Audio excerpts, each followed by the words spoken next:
tema se llama gracia horizontal. Estoy seguro que casi no hemos oído de este tema, porque cuando hablamos de la gracia, ya lo veremos en el sermón, hablamos de otro tipo de gracia, una gracia que desciende de lo alto. Déjenme decirles que cuando leemos los evangelios, cómo nos inspira la vida de nuestro Señor Jesucristo, el Hijo de Dios, con traje de hombre. Jesús se pone traje de hombre porque viene a buscar lo perdido. Así que en nuestra lectura podemos ver a nuestro Señor Jesús como Rey, sacerdote, profeta, Señor y Salvador, pero también como Maestro y ejemplo. Así que al leer debemos tener en mente que una gran función de Jesús es enseñarnos a cumplir la voluntad de Dios y así fortalecer nuestra fe. Déjenme compartir con ustedes que en los 4 evangelios 60 veces Jesús es llamado con este título honorífico de maestro. Y nosotros como sus discípulos estamos llamados a aprender de Él. No nada más los 12 apóstoles, no. Nosotros, si somos seguidores de Jesús, discípulos de Jesús, estamos convocados a aprender de Él.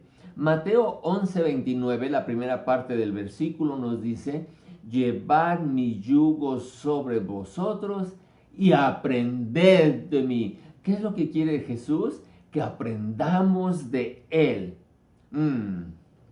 ¿Cómo podemos mantener nuestra fe en un mundo cada vez más convulsionado, confundido y alejado de Dios? ¿Cómo debemos reaccionar ante el pecado y la maldad? Hemos oído mucho de la gracia vertical, ¿verdad? Es aquella que nunca sube, nunca sube. Es aquella que siempre baja del corazón de Dios a nuestras vidas. Esa gracia que antes nos conoció, nos predestinó, llamó, justificó y glorificó. ¡Wow! ¡Qué gloriosa es en este sentido la gracia de Dios! En estos tiempos difíciles que nos ha tocado vivir, donde los valores y preferencias rompen con todo lo establecido y tradicional, ¿qué papel jugamos como iglesia? ¿Cada vez nos parecemos más a Jesús o seguimos arrastrando la vieja imagen de los escribas y fariseos?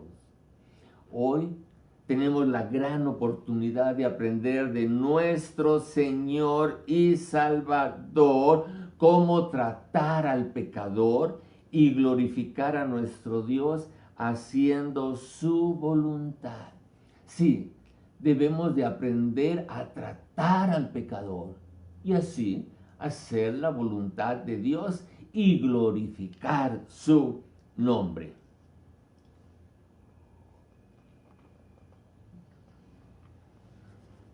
Un día estaba Jesús enseñando en el templo, cuando los líderes religiosos le traen a una mujer sorprendida en pecado y para tentarle le hablan de la ley de Moisés.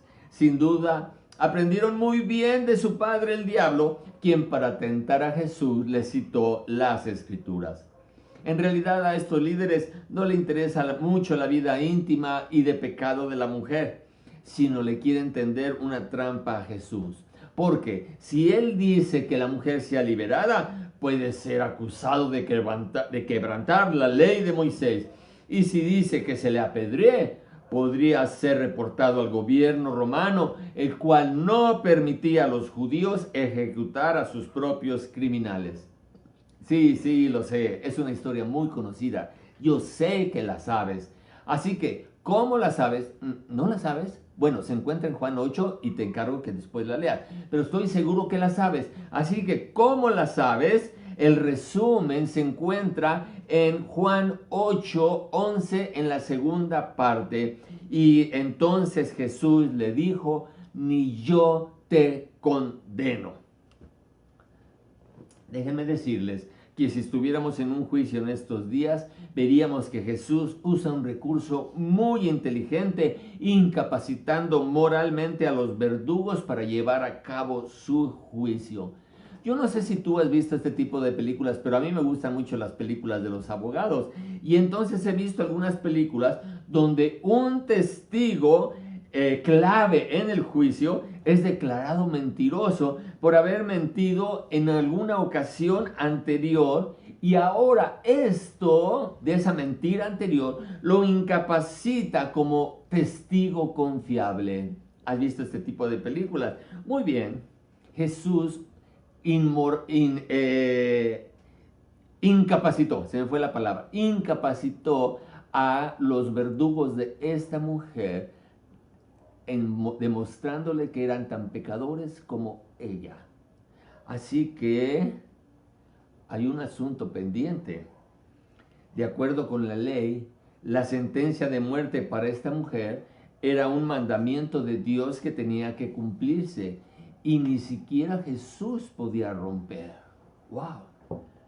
Por otro lado, como su abogado, Jesús tampoco minimizó el pecado de la acusada diciéndole, pues ya que te trajeron, te perdono, no te preocupes, todos cometen errores. No, Jesús cataloga perfectamente la acción de esta mujer como pecado y le hace una advertencia en Juan 8:11c. Vete y no peques más. ¿No es injusto Jesús al permitir que esta mujer se vaya sin la condena por su pecado? ¿Dónde está la justicia entonces? Déjame decirte que Jesús es perfectamente justo en esta acción, porque unos días después, muriendo en una espantosa cruz, Jesús paga con su vida el perdón otorgado a esta mujer. ¿Acaso ella merecía este trato? ¿Tú qué piensas? ¿Ella merecía este trato? ¿Qué es lo que hace Jesús? Bueno, lo que hace Jesús es que muestra gracia a quien no la merece. Jesús le muestra gracia a quien no la merece. Qué hermoso ejemplo de perdón nos da nuestro Maestro con su sabiduría y con su gracia. Él transforma la historia de desgracia de esta mujer en una historia llena de gracia. Pero déjenme decirles algo, no podemos quedarnos en este nivel de lectura. Recordemos que estamos aprendiendo a cómo hacer la voluntad del Padre para darle gloria. Así que tenemos que profundizar en nuestro aprendizaje, y ahora debemos preguntarnos, ¿qué actitud de Jesús debo de imitar?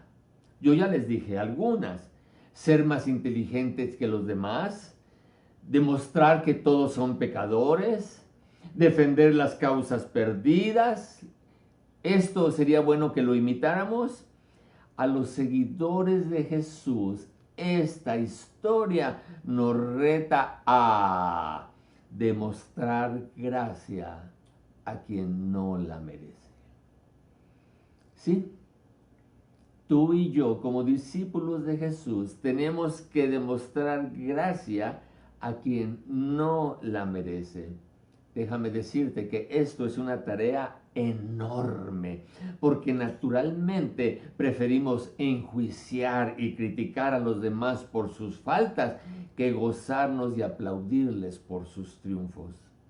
Así que Jesús nos introduce al plano de la gracia horizontal, al difícil terreno de lo humano. Y aquí viene una gran pregunta. ¿cómo puedo demostrar gracia a los demás? ¿Qué me enseña Jesús? Bueno, en este pasaje Jesús nos va a enseñar tres cosas muy importantes. Uno, Jesús recibe al pecador. Sí, si el ser cristiano no nos capacita para perdonar los pecados de los demás, tampoco debemos ser tan rápidos para juzgar a los demás. Ese es el papel de Dios. Es muy fácil criticar, señalar y rechazar a los demás. Nuestro papel es hablar del Evangelio. La gente debe de saber que en Cristo hay esperanza para el pecador. Jesús nunca apuntó a la gravedad del pecado de la mujer.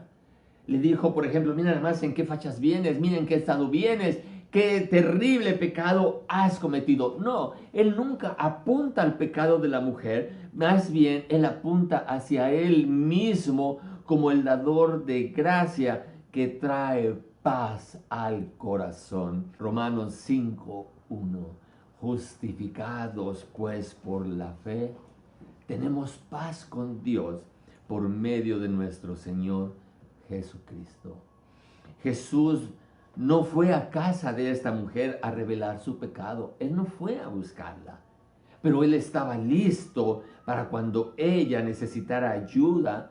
Y en este momento es cuando Jesús le muestra gracia.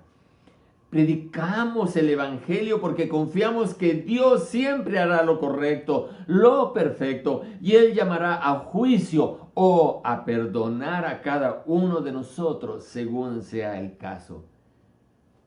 ¿Piensas acaso que Dios necesita de nuestra ayuda para juzgar a los pecadores?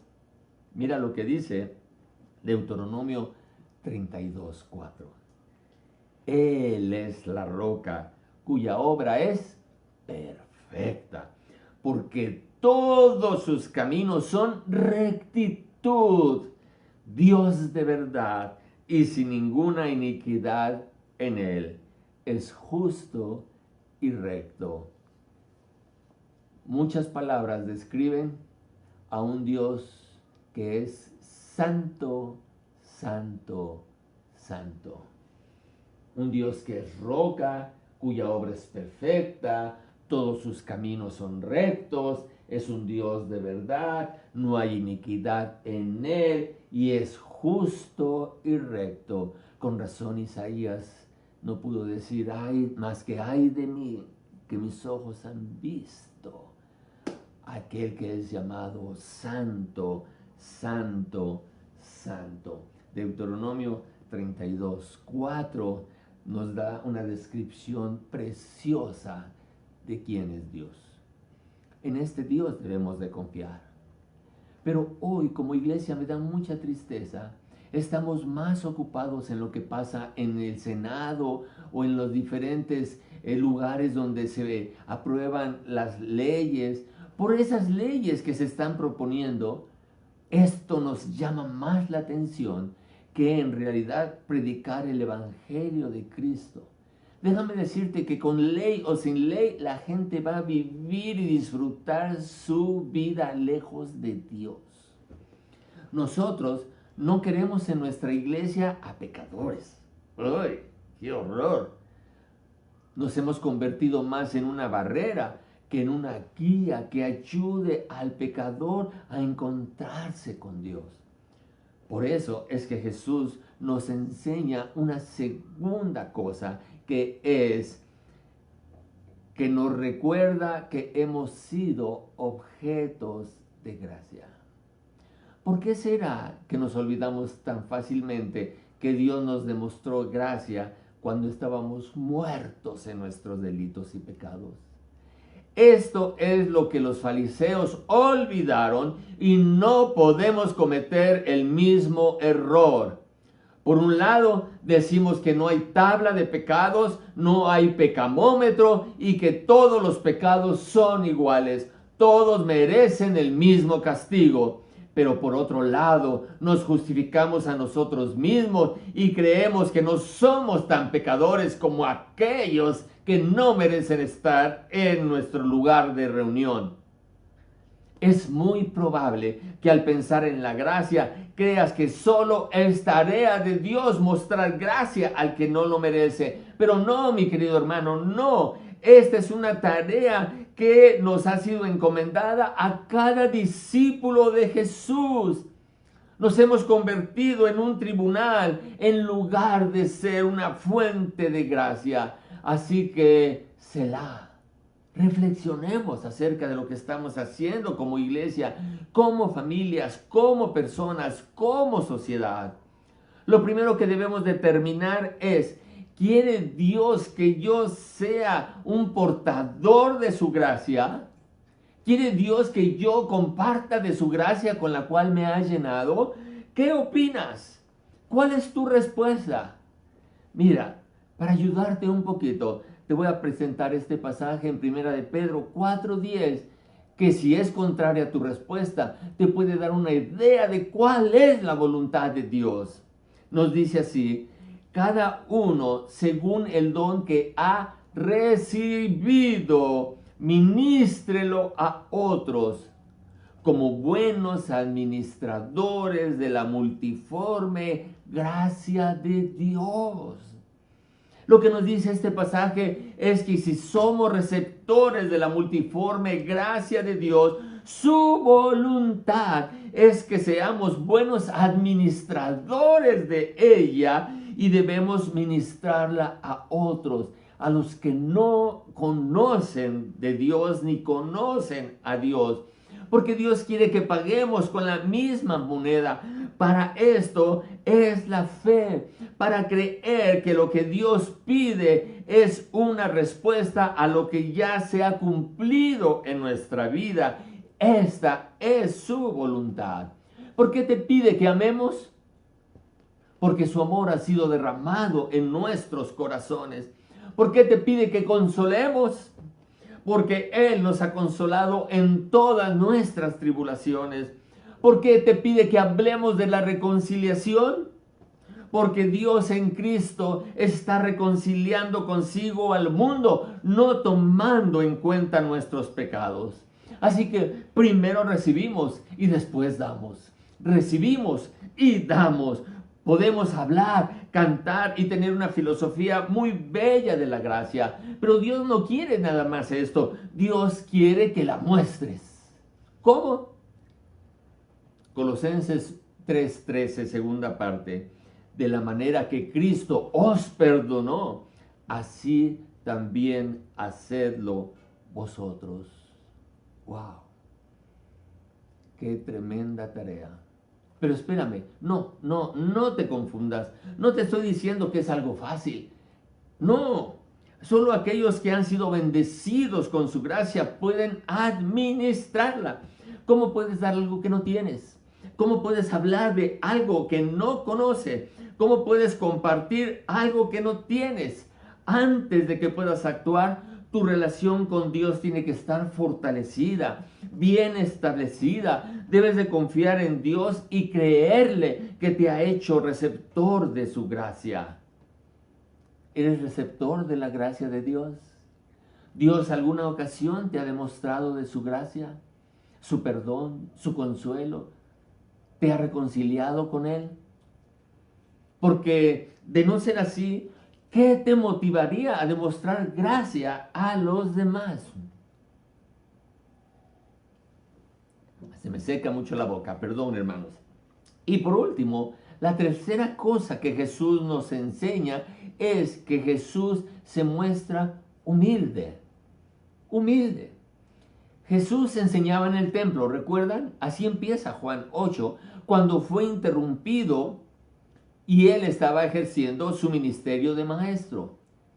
Juan nos dice que 2 veces el maestro se ha inclinado en tierra escribiendo.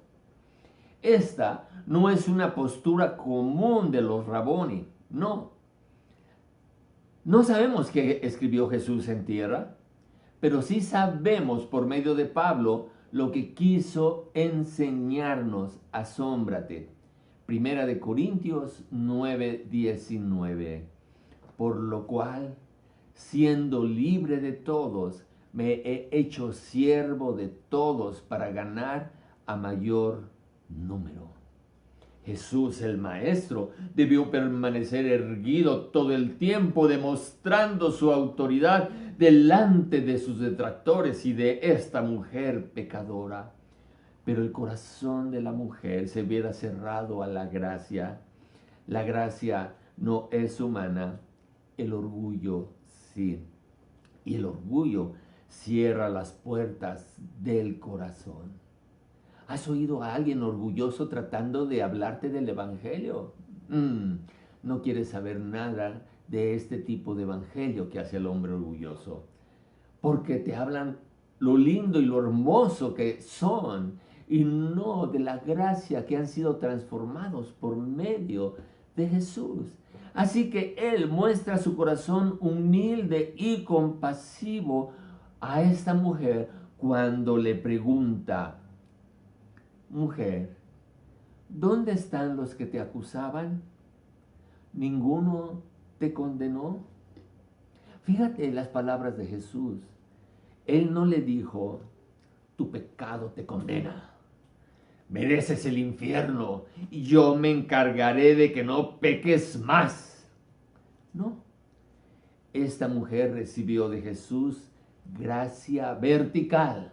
Sí, primero gracia vertical, gracia de Dios que llenó su corazón de admiración, pero también recibió gracia horizontal, porque Jesús, vestido de hombre, compartía con ella verticalmente la gracia que tenía desde la eternidad.